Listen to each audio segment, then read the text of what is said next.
Hello everyone, welcome to true I S and P C S. Continue करते हैं दोस्तों अपनी गवर्नेंस के डिस्कशन को। इस लेक्चर में हम बात करेंगे सेवोत्तम मॉडल के बारे में। सेवोत्तम मॉडल काफ़ी इजी है समझना, और इसके अंदर दोस्तों जो प्रीवियस लेक्चर में हमने एक टॉपिक वाइंड अप करा था सिटीजन स्टार्टर, वो इसके अंदर इंक्लूडेड होता है।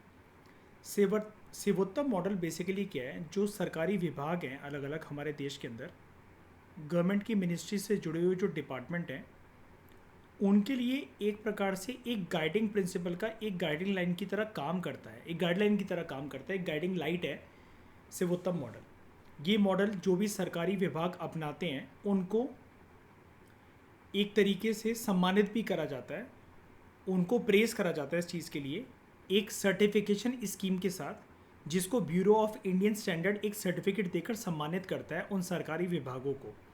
अब ये चीज़ें क्या होती हैं, कैसे वर्क करती हैं, इसको आराम से हम लोग डिकोड करते हैं। तो स्टार्ट करते हैं अपनी सेवोत्तम मॉडल की डिस्कशन को। सबसे पहले दोस्तों हम बात करते हैं, समझते हैं कि सेवोत्तम मॉडल है क्या। सेवोत्तम मॉडल के बैकग्राउंड को समझने के लिए हमें इसकी इंटेंशन को समझना पड़ेगा कि ये मॉडल डेवलप क्यों करा गया था। सेवोत्तम मॉडल को डेवलप करा गया था एक ओवर आर्चिंग ऑब्जेक्टिव को मीट करने के लिए। दोस्तों, ओवर आर्चिंग वर्ड का मतलब ये होता है something which is very important. और ये वेरी इंपॉर्टेंट चीज़ क्या है, जैसा कि हमने सिटीजन स्टार्टर के अंदर पढ़ा था, जनता जो है उसके कुछ ना कुछ कभी कभार ग्रीवांसेस होते हैं। सरकारी दफ्तरों में जनता कोई ना कोई अपनी कंप्लेंट्स को लेकर आती है।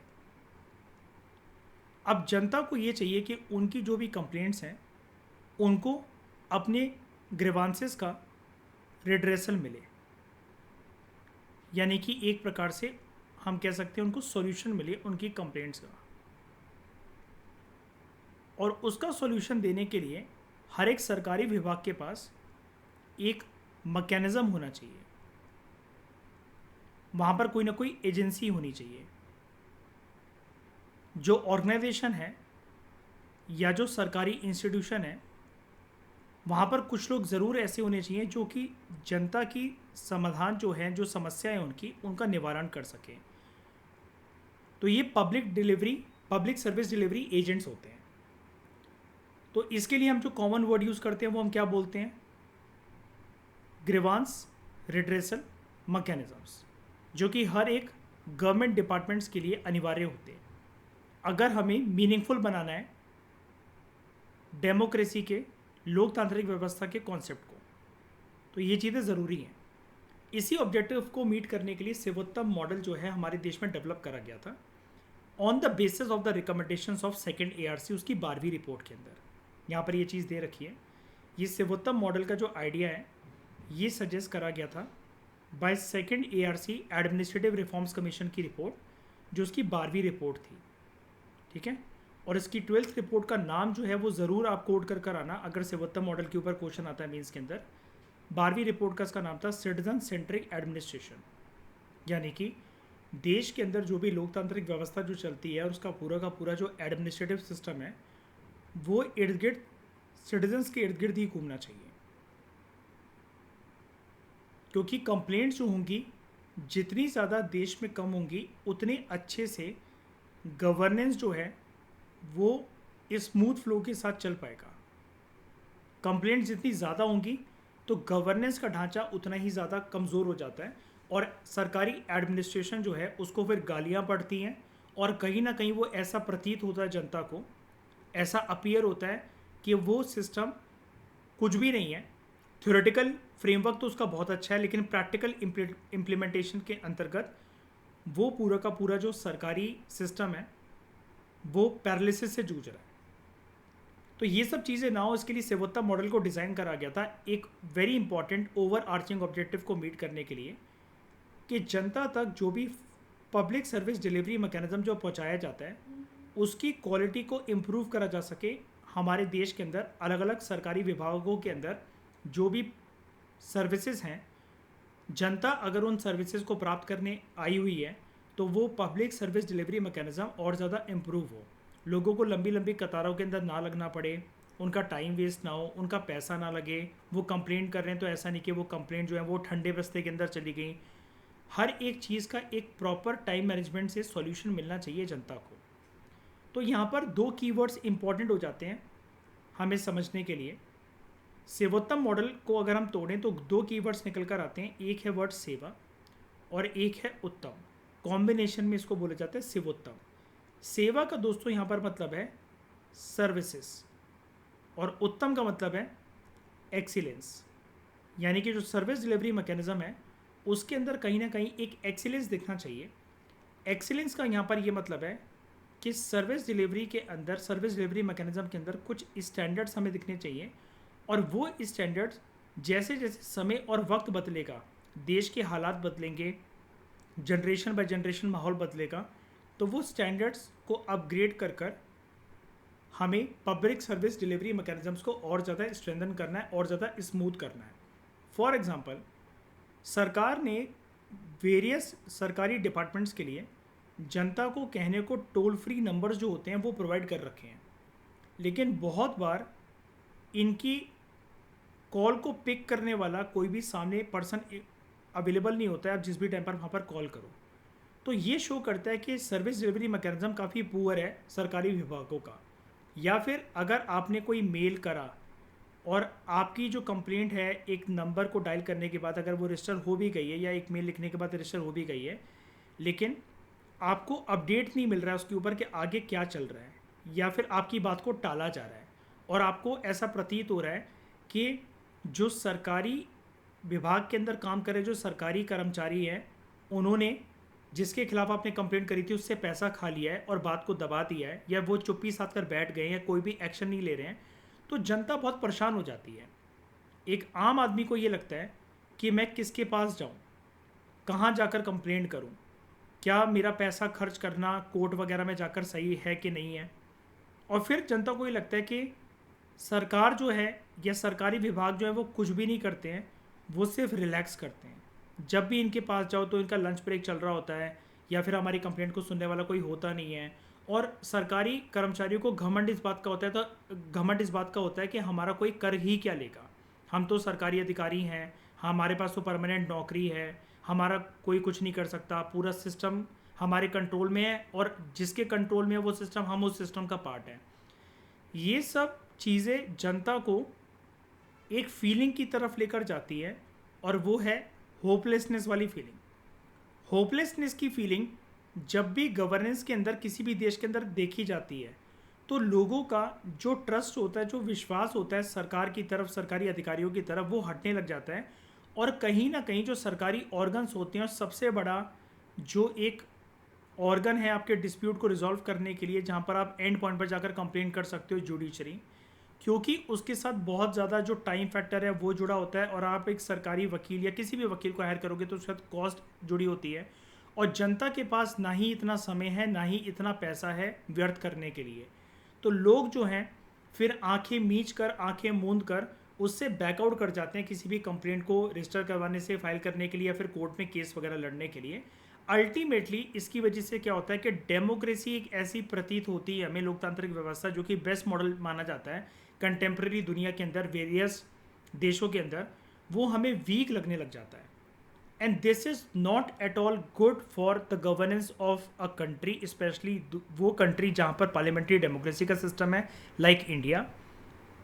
और एडमिनिस्ट्रेशन के लिए भी ये वाली चीज़ अच्छी नहीं है, क्योंकि फिर ऐसे सरकारी अधिकारियों के जो हौसले वो बुलंद होने लग जाते हैं गलती करने के, या फिर गलती अगर किसी से हो गई है उसका समाधान देने के लिए वो अपनी आंखें मूंद लेते हैं, आंखें मीच लेते हैं, बैकआउट कर जाते हैं, इग्नोर कर देते हैं जनता को और उनकी कंप्लेंट्स को।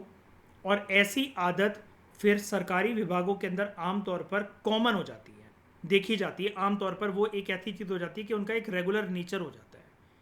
और ये सारी चीज़ें एक बहुत बड़ा ब्लॉट, दाग और धब्बा है गवर्नेंस पर और देश में सरकारी कर्मचारी जो काम करते हैं उन सरकारी विभागों के अंदर, उसके पूरे एडमिनिस्ट्रेटिव सिस्टम पर। ये चीज़ें ना हो, इस पर्पज़ के लिए सेवोत्तम मॉडल को डिज़ाइन करा गया था।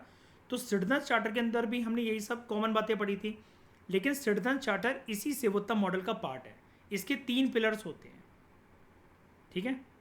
अभी हम उन तीनों के बारे में डिटेल में पढ़ेंगे सेवोत्तम मॉडल के अंदर, लेकिन सिटीजन चार्टर भी आ जाता है। तो सेवोत्तम मॉडल सेवोत्तम मॉडल थोड़ा सा ब्रॉडर कॉन्सेप्ट होता है as compare to citizens charter. वो तो सिर्फ ऑफिस में लगा हुआ, एक सरकारी विभाग में लगा हुआ एक बोर्ड या एक होर्डिंग, एक नोटिस बोर्ड की तरह टंगा दिया जाता है सिटीजन्स चार्टर को, लेकिन इसके अंदर दो और पिलर्स आते हैं। सेवोत्तम मॉडल एक फ्रेमवर्क प्रोवाइड करता है वेरियस ऑर्गेनाइजेशंस के लिए, for example government organisations specially, ताकि ये असेस करा जा सके कि लोगों को जो सर्विस डिलीवर करी जा रही है उसकी क्वालिटी कैसी है, और अगर उसकी क्वालिटी ख़राब है या जैसे भी है उसको इम्प्रूव करा जाए धीरे धीरे कर। ये मॉडल को सजेस्ट करा गया था बाय सेकंड ARC के द्वारा उसकी 12वीं रिपोर्ट के अंदर। जैसा कि मैंने आपको बताया उसकी रिपोर्ट का नाम था सिटीजन सेंट्रिक एडमिनिस्ट्रेशन। इस मॉडल के अंदर आपको 3 मॉड्यूल देखने को मिलते हैं, 3 पिलर्स हैं इसके। एक है सिटीजन चार्टर, जिसके बारे में हम प्रीवियस लेक्चर में डिस्कशन कर चुके हैं काफ़ी ज़्यादा कॉम्प्रिहेंसिव तरीके से। दूसरी चीज़ है जनता को उनकी समस्याओं का निवारण मिलना चाहिए, सॉल्यूशन मिलना चाहिए, जिसको हम इंग्लिश में कहते हैं पब्लिक ग्रीवांस रिड्रेसल मैकेनिज्म, जो कि काफ़ी ज़्यादा स्ट्रॉन्ग होना चाहिए। स्ट्रॉन्ग होने के साथ साथ मैंने आपको ये भी बताया था सिटीजन चार्टर के अंदर कि वो क्विक भी होना चाहिए। अदरवाइज़ एक चीज़ लोगों को जो फेड आउट होती हुई दिखती है, जो धुंधली होती हुई नज़र आती है from the governance and administrative model, वो है कि जनता को चाहिए न्याय। एंड हम एक कॉमन लाइन जो पढ़ते हैं, justice delayed is justice denied. न्याय जनता को जितना लेट मिलता है उनको ऐसा प्रतीत होने लग जाता है फिर देशवासियों को कि न्याय है ही नहीं, या फिर हमें वो डिनाई कर दिया गया, नहीं मिलेगा हमें। ठीक है। और तीसरा इसका जो इंपॉर्टेंट मॉड्यूल एंड पिलर है that is service delivery capacity या कैपेबिलिटी, जो कि टाइम टू टाइम इम्प्रूव होनी चाहिए, उसको रिव्यू करा जाना चाहिए। और सर्विस डिलीवरी कैपेबिलिटी को इम्प्रूव करने के लिए जो रिव्यू मैकेनिज्म होना चाहिए वो किसी एक इंडिपेंडेंट ऑर्गेनाइजेशन या इंडिपेंडेंट बॉडी के द्वारा होना चाहिए। ये नहीं कि जो सरकारी विभाग है उसी विभाग से जुड़ा हुआ कोई सरकारी कर्मचारी जो कि सीनियर है वही रिव्यू रिपोर्ट सरकार को दे रहा है। वो तो अपने सरकारी विभाग के बारे में अच्छी ही बातें करेगा या करेगी जो भी सीनियर होगा।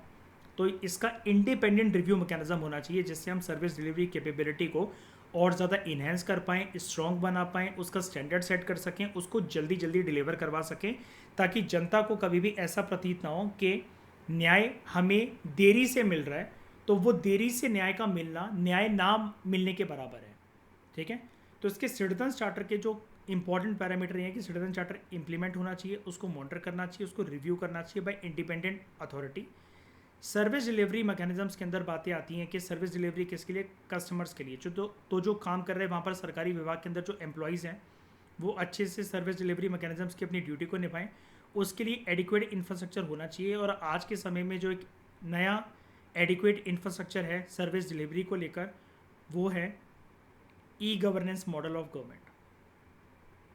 इसको हमें धीरे धीरे करके और अच्छा बनाना है। ठीक है। ये क्योंकि नई चीज़ है, ये नई रियलिटी है 21st सेंचुरी की। और जहाँ तक बात करें हम लोग डिलीवरी कैपेबिलिटी के अंदर कस्टमर्स एम्प्लॉयज़ इंफ्रास्ट्रक्चर की बात हो गई, और पब्लिक ग्रीवांस रिड्रेसल मैकेनिज्म के अंदर जो कंप्लेंट आ रही हैं सरकारी विभागों के पास उनका रिड्रेसल होना चाहिए, और ये कोशिश करी जानी चाहिए सरकारी विभागों के द्वारा कि वो कंप्लेंट्स नियर फ्यूचर के अंदर प्रिवेंट हो, ताकि जनता को सेम समस्याओं का सामना बार बार ना करना पड़े। अब ये जो मॉडल है इसके अंदर सेकंड ARC के अंदर in its 12th report named as citizen centric administration 7 steps जो है वो प्रिस्क्राइब करे गए थे। 7 स्टेप्स कि अगर ये 7 स्टेप्स अगर इम्प्लीमेंट करे जाते हैं सरकारी विभागों के अंदर सरकारी कर्मचारियों के द्वारा, तो एक इम्प्रूव्ड गवर्नेंस मॉडल एंड एक इम्प्रूव्ड एडमिनिस्ट्रेटिव सिस्टम जो कि सिटीजन सेंट्रिक होगा वो अपीयर होगा, not only in theory but in practicality. सबसे पहले तो बोला गया था डिफाइन करना चाहिए हमें किस चीज़ को, सर्विसेज को, कौन कौन सी सर्विसेज लोगों को मिलेंगी। ठीक है। और क्लाइंट्स को आइडेंटिफाई करना चाहिए कि किस किस को वो सर्विसेज मिलेंगी। स्टैंडर्ड सेट होने चाहिए उन सर्विसेज के, और नॉर्म्स डेवलप होने चाहिए हर एक सर्विस के लिए, रिटन या फिर अनरिटन रूल्स। जैसे हम पढ़ते हैं ना साइकोलॉजी के अंदर, एथिक्स के अंदर और सोशियोलॉजी के अंदर कि नॉर्म्स क्या होता है, रिटन या फिर unwritten rules which every member of a society is expected to follow. तो यहाँ पर जो नॉर्म्स हैं वो बेसिकली ऐसे रूल्स होने चाहिए। अब यहाँ पर मैं उनको अनरिटन तो नहीं कहूँगा जो कि नॉर्म्स की ओरिजिनल परिभाषा होती है, हम यहाँ पर उनको रिटन रूल्स ही मानेंगे, क्योंकि जो चीज़ लिखावट में नहीं है तो वो चीज़ों के ऊपर, लिखी हुई चीज़ों के ऊपर भी वैसे इंसान काम नहीं करते, तो अनलिखी हुई चीज़ों के ऊपर या जो चीज़ें लिखी नहीं है उसको तो कोई कैसे ही मान लेगा। तो these are written rules which are set for a particular government department, और जो एम्प्लॉयज़ वहाँ पर काम करते हैं, ताकि जो क्लाइंट्स हैं, जो कस्टमर्स आ रखे हैं, उनको प्रॉपर तरीके से सर्विसेज डिलीवर करवाई जा सके। फिर कुछ कैपेबिलिटी भी डेवलप करी जानी चाहिए ताकि जो स्टैंडर्ड सेट करे गए हैं पब्लिक सर्विस डिलीवरी को लेकर वो मीट हो सकें, जनता को रिक्वायर्ड सर्विसेज राइट टाइम पर without delay and without confusion, without complaints मिल सकें। परफॉर्म करा जाना चाहिए ऐसी एक्टिविटीज़ को या फिर अपनी ड्यूटी को टाइम बाउंड मैनर के अंदर with full responsibility and accountability, ताकि जो स्टैंडर्ड सेट करे गए उनको मीट करा जा सके। मॉनिटरिंग होनी चाहिए कि परफॉर्मेंस अभी तक कैसी रही है सर्विस डिलीवरी की, क्या वो स्टैंडर्ड्स को मीट कर पा रही हैं या फिर उनसे डेविएट हो रही हैं वो एक्टिविटीज़, वो परफॉर्मेंसेस। इवेल्यूएट करना चाहिए हमें कि जो सर्विस डिलीवरी है उसका इम्पैक्ट क्या निकला है जनता के ऊपर, जनता की ज़िंदगी के ऊपर। और ये काम जैसा कि मैंने आपको बताया कि इंडिपेंडेंट बॉडी के द्वारा होना चाहिए हमेशा रिव्यू और इवैल्यूएशन का जो प्रोसेस है, तो it should be done by an independent mechanism and independent body, third party के द्वारा। एंड कॉन्टिन्यूस इम्प्रूवमेंट का एक स्कोप होना चाहिए। जो चीज़ें जब मॉनिटर करी गई हैं उसको जो इवेल्युएट करा गया है उसका जो आउटकम और जो एंड रिजल्ट, जो आउटकम या फिर जो एंड रिजल्ट होता है उसके बेसिस पर हमें ये देखना चाहिए कि और कौन कौन सी एडिशनल चीज़ों की रिक्वायरमेंट है, हम कैसे पब्लिक सर्विस डिलीवरी मैकेनिज्म को और ज़्यादा स्ट्रेंथन कर सकते हैं और ज़्यादा इम्प्रूवमेंट की तरफ उसको लेकर जा सकते हैं। तो ये है सेवोत्तम मॉडल के बारे में बेसिक इन्फॉर्मेशन। यहाँ तक आपको डिस्कशन समझ में आई? पहले बताओ, कोई यहाँ तक डाउट, कोई दिक्कत? आगे बढ़ूँ मैं? ठीक है। तो जो भी सरकारी विभाग होते हैं, जो भी सरकारी ऑर्गेनाइजेशंस होते हैं जो कि सेवोत्तम मॉडल को अडॉप्ट करते हैं ताकि वो बेटर तरीके से लोगों तक सर्विस को पहुंचा सके, सर्विस डिलीवरी कर सके, उनको इन 7 स्टेप से कंप्लाई करना ज़रूरी है। उन 7, ये जो 7 स्टेप्स हमने जो पढ़े with respect to define, set, develop, perform, monitor, evaluate and continuous improvement of service delivery mechanism, ये सातों की सातों चीज़ें वहाँ पर सिर्फ थ्योरेटिकली नहीं बल्कि प्रैक्टिकल कंसिडरेशंस के अंदर भी दिखनी चाहिए। और ये भी इंश्योर करा जाना चाहिए उन ऑर्गेनाइजेशंस के अंदर, उन सरकारी डिपार्टमेंट्स के अंदर, कि वो 3 पिलर्स को अच्छी तरीके से इम्प्लीमेंट कर रहे हैं और फॉलो कर रहे हैं अपने सरकारी दफ्तरों के अंदर। और वो 3 मॉड्यूल्स या 3 पिलर्स कौन से हैं? सिटीजन चार्टर का होना, पब्लिक ग्रीवांस रिड्रेसल मैकेनिज्म का होना, और सर्विस डिलीवरी की कैपेबिलिटी इम्प्रूव्ड बेसिस पर after monitoring and proper evaluation, वो टाइम टू टाइम वक्त, हालात और ज़माने के अनुसार बदलती हुई इम्प्रूव्ड वे में दिखनी चाहिए। सेवोत्तम मॉडल की या इसके फ्रेमवर्क की जो इम्प्लीमेंटेशन है सरकारी विभागों के अंदर, सरकारी दफ्तरों के अंदर, हमारे देश में ये वाला काम स्टार्ट हुआ था साल 2009 से। ठीक है। बाद में ये बोला गया कि सेवोत्तम मॉडल के तहत ये बोला गया था कि सरकारी विभाग जो भी इस सेवोत्तम मॉडल को अच्छे से इम्प्लीमेंट करेंगे उनको एक सर्टिफिकेट भी मिलेगा। जैसा कि मैंने आपको लेक्चर की स्टार्टिंग में बताया था, उनको प्रेज़ करने के लिए, उनको शाबाशी देने के लिए कि उन्होंने अच्छी तरीके से काम कर रखा है इसके ऊपर, अच्छे तरीके से वो सरकारी विभाग जो हैं, वो जो गवर्नमेंट डिपार्टमेंट्स हैं, जनता तक प्रॉपर सर्विस डिलीवरी पहुंचा रहे हैं। किसी को कोई कंप्लेंट होती है तो उनकी समस्या का समाधान किया जाता है, टाइम पर करा जाता है। Justice delayed and justice denied जैसी चीज़ नहीं देखने को मिलती है। तो इसको एक सर्टिफिकेशन स्कीम के तौर पर लॉन्च करा गया था आगे चलकर, जैसे ये हमारे देश में साल 2009 में इम्प्लीमेंट हुआ था, जहाँ पर एक अवार्ड प्रोवाइड कराया जाता है, एक सर्टिफिकेट दिया जाता है, एक प्रेज़ करा जाता है सरकारी विभाग को, और उस अवार्ड या सर्टिफिकेट का जो नाम होता है that is Sevottam symbol of excellence to public service organisations. ये उन लोगों को मिलता है ये अवार्ड और सर्टिफिकेट जो कि सेवोत्तम मॉडल को अच्छी तरीके से इम्प्लीमेंट करते हैं और जो अपनी वर्किंग के अंदर, वो सरकारी विभाग अपनी वर्किंग के अंदर ये शो करते हैं कि जो भी मैनेजमेंट सिस्टम की रिक्वायरमेंट्स जो थी उससे उन्होंने कंप्लाई कर रखा है। जो भी सेट करा गया था उनके स्टैंडर्ड डॉक्यूमेंट के अंदर उन्होंने उसको सिर्फ लिखा नहीं है बल्कि प्रैक्टिकल कंसिडरेशन के अंदर इम्प्लीमेंट करके दिखाया भी है। और इस सर्टिफिकेट को नाम दिया जाता है एज IS 15700/2005, और ये थर्ड पार्टी के द्वारा दिया जाता है। और वो थर्ड पार्टी हमारे देश में है जो इस प्रकार के सर्टिफिकेट देती है, that is BIS, bureau of Indian standard. ठीक है, और ये सर्टिफिकेट दिया जाता है जब ऑब्जेक्टिव्स जो हैं सेवोत्तम मॉडल के वो मीट करे जाते हैं एक सरकारी विभाग के द्वारा। यहाँ पर दोस्तों थोड़ी सी बात हम डिटेल के अंदर करते हैं सर्टिफिकेशन स्कीम के बारे में। सर्टिफिकेशन स्कीम कोई एक सरकारी स्कीम नहीं होती है। आपको ऐसा लग सकता है सेल्फ स्टडी करने से या फिर जब आप इसको खुद से पढ़ोगे कि सर्टिफिकेशन स्कीम यानी कि कोई स्कीम है जो सरकार लेकर आई थी। सर्टिफिकेशन स्कीम का मतलब क्या है, इस चीज़ को समझाने के लिए मैं कुछ बातें आपको बताता हूँ। उसके बाद आपको ये जो कॉन्सेप्ट है इसके बारे में पूरी की पूरी कॉन्सेप्चुअल क्लैरिटी अच्छे से मिल जाएगी। ये एक ऐसा फॉर्मल सिस्टम होता है सर्टिफिकेशन स्कीम का। सबसे पहले तो समझ जाना ये कोई सरकारी स्कीम नहीं है जो कि किसी बिल या एक्ट के थ्रू पार्लियामेंट के अंदर पास हुई हो, ठीक है, या सरकार ने इसको थ्रू एग्जीक्यूटिव ऑर्डर बनाया हो। ये एक फॉर्मल सिस्टम होता है जिससे हम ये देखते हैं कि कोई भी जो ऑर्गेनाइजेशन, इंस्टीट्यूशन, ऑफिस या सरकारी विभाग कुछ भी हो, चाहे वो सरकारी हो चाहे नॉन सरकारी हो, यहाँ पर हम ये देखते हैं कि वो जो भी प्रोडक्ट दे रहे हैं लोगों को या जो भी सर्विस प्रोवाइड कर रहे हैं लोगों को, वो चाहे प्राइवेट बॉडी हो चाहे पब्लिक बॉडी हो, हम उनके अंदर ये देखते हैं कि क्या वो जो स्पेसिफिक स्टैंडर्ड्स उनके लिए सेट करे गए हैं with regard to providing products and services, तो जो स्पेसिफिक स्टैंडर्ड्स उनके लिए सेट करे गए हैं क्या वो उसके अनुसार एक कन्फॉर्मिटी शो कर रहे हैं, क्या उसके अनुसार चल रहे हैं, क्या उन स्टैंडर्ड्स को ब्रीच तो नहीं कर रहे हैं। तो हम इस सर्टिफिकेशन स्कीम के थ्रू उनकी वर्किंग को असेस करने की कोशिश करते हैं, ठीक है, और ये कंफर्म करने की कोशिश करते हैं। यहाँ पर दोस्तों याद रखना मैंने कन्फॉर्मिटी लिखा था। कन्फॉर्मिटी होता है कि आप उस चीज़ को मीट कर रहे हो या उसके अनुसार चल रहे हो कि नहीं चल रहे हो।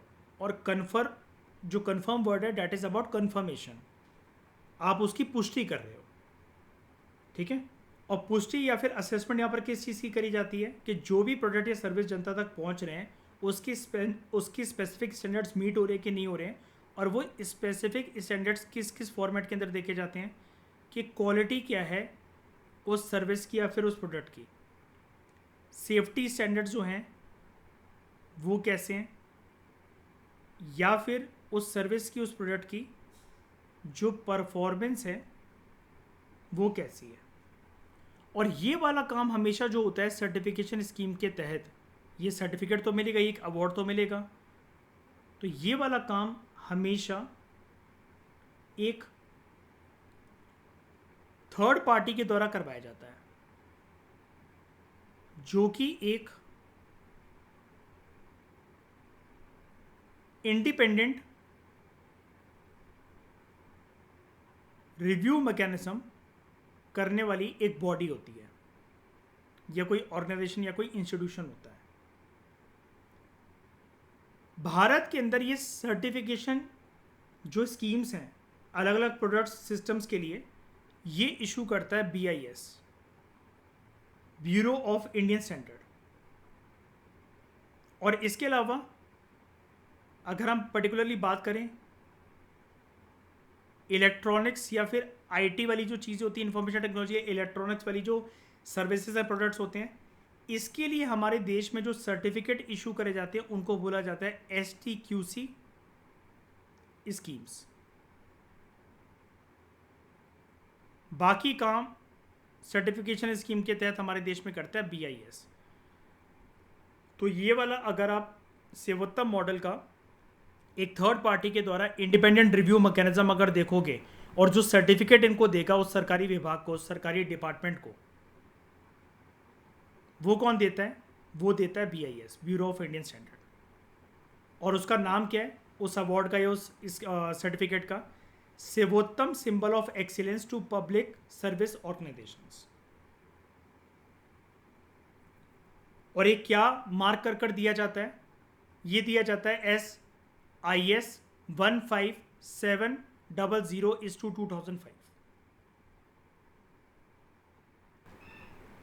अब दोस्तों ये जो कोड होते हैं, ये जो नाम होते हैं, जो नंबर्स यहाँ पर लिखे हुए हैं, ये अलग अलग सर्टिफिकेट के लिए जो अलग अलग बॉडीज़ होती हैं, जैसे यहाँ पर BIS इस कोड को दे रहा है, ऐसी किसी को भी ये जो सर्टिफिकेट दिए जाते हैं तो उस पर ये नंबर होता है ताकि उस पर्सन की हम लोग वेरिफिकेशन कर सकें। जैसे दोस्तों पर्सनली मैं आपको दिखाता हूँ कि I am a stock market and crypto currency trader, ठीक है। तो उसके लिए मैंने प्रोफेशनल तरीके से सर्टिफिकेट प्राप्त करे हुए हैं। यहाँ पर आप मेरा नाम देख सकते हो। This certificate is presented to Dipang Dubey for completion of trading in the zone elementary course organise by get together finance institute of finance, certified by, अब मेरे को ये सर्टिफिकेट किसने दिया, इंटरनेशनल ऑर्गेनाइजेशन फॉर स्टैंडर्डाइजेशन। और मेरा जो पहला सर्टिफिकेट है जो मैंने एलिमेंट्री कोर्स कंप्लीट करा, उसका जो कोड है डैट इज 21001/2018, ठीक है। मेरा जो दूसरा सर्टिफिकेट है for completing course in GTF options, उसका जो है वो 21001/2018 है। पहले का क्या था 21001/2018, इसका भी यही है क्योंकि सेम टाइम पर इशू करे गए थे मेरे को। और तीसरा वाला जो मेरा है टेक्निकल एनालिसिस का जो सर्टिफिकेट है, उसका भी कोड यही है। और ये तीनों के तीनों मेरे को इंटरनेशनल ऑर्गेनाइजेशन फॉर स्टैंडर्डाइजेशन के द्वारा वेरीफाई करके ये 3 सर्टिफिकेट्स मेरे पास हैं, ठीक है। तो इस प्रकार के सर्टिफिकेट जो हैं वो इशू करे जाते हैं जिनका ये कोड होता है। तो ये कोड से आपको परेशान नहीं होना है, ना ही इसको याद करना है आपको। ये कोड बस दिखाने के लिए, रियल चीज़ को प्रूव करने के लिए मैंने आपको बताया कि ऐसे सर्टिफिकेट्स ये मेरे पास भी हैं, लेकिन ये मेरे को BIS ने नहीं दिया। BIS नहीं देता है ट्रेडिंग उसके लिए, ट्रेडिंग स्टॉक मार्केट या क्रिप्टो करेंसीज के लिए। ये इशू करा जाता है बाई IOS, जैसा ISO, जैसा कि आप यहाँ पर देख सकते हो, इंटरनेशनल ऑर्गेनाइजेशन फॉर स्टैंडर्डाइजेशन, ठीक है। इसको बोला लेकिन IOS ना जाकर ISO बोला जाता है, ओके। तो ये चीज़ आपको अच्छी तरीके से समझ में आई होगी। कोई दिक्कत, कोई डाउट यहाँ तक? BIS बहुत सारी जगह पर होता है, लेकिन ये जो सेवोत्तम मॉडल के तहत सरकारी विभागों को जो इशू करा जाता है वो भी BIS ही इशू करके देता है। मतलब देखो क्या है, हम एक independent review mechanism third party के द्वारा इंस्पेक्शन चाहिए होता है मयूर, तो सरकार ने ये डिसाइड कर रखा होगा कि ये वाला काम BIS कर लेगा। अब मैं आपको एक बात बताता हूँ, इसमें ज़्यादा कन्फ्यूजन वाली कोई बात नहीं है। आप लोग अलग अलग जिस भी यूनिवर्सिटीज़ या कॉलेजेस में होते होगे, आपने देखा होगा कि आपके यहाँ भी तो इंडिपेंडेंट रिव्यू करने वाले लोग आते होंगे। दिल्ली यूनिवर्सिटी में जैसे आते थे, और बहुत सारी, मतलब इंडिया की पूरी यूनिवर्सिटीज़ में, वर्ल्ड की यूनिवर्सिटीज़ में आते हैं, तो वो रैंकिंग देते हैं। या फिर जैसे बड़ी सारी जो कंपनीज होती हैं, प्राइवेट कंपनीज, उनको क्रेडिट रेटिंग एजेंसीज रेटिंग देती हैं। आपने देखा होगा AAA, AA+, है ना, BBB, BB+, B+, ऐसा करके, है ना। तो वो एक तरीके से रेटिंग देने का काम है। तो सिमिलरली बस सिंपल इसको ऐसे ही समझो कि BIS जो है वो इनको एक रेटिंग दे रहा है। जो भी इनके स्टैंडर्ड से मीट कर जाएंगे उनको एक सर्टिफिकेट मिल जाएगा। और किसी सरकारी दफ्तर के अंदर जब ये सर्टिफिकेट लटका होगा तो आप उस सरकारी दफ्तर पर ट्रस्ट कर सकते हो कि इनकी सर्विस डिलीवरी मैकेनिज्म बहुत अच्छा होगा, इनका ग्रीवांस रिड्रेसल मैकेनिज्म जो है वो बहुत अच्छा होगा, और इसके अलावा इनकी सर्विस के अंदर standardisation, improvement, time to time review और मॉनिटरिंग करने के बाद अपग्रेडेशन भी देखने को मिलती होगी। बिल्कुल सिंपल सी बात है। समझ में आया? क्लियर हुआ? तो इस डिस्कशन में दोस्तों फिलहाल इतना ही। Thank you very much for discussion. Sevottam model को हम लोग कंटिन्यू करेंगे अगले लेक्चर में।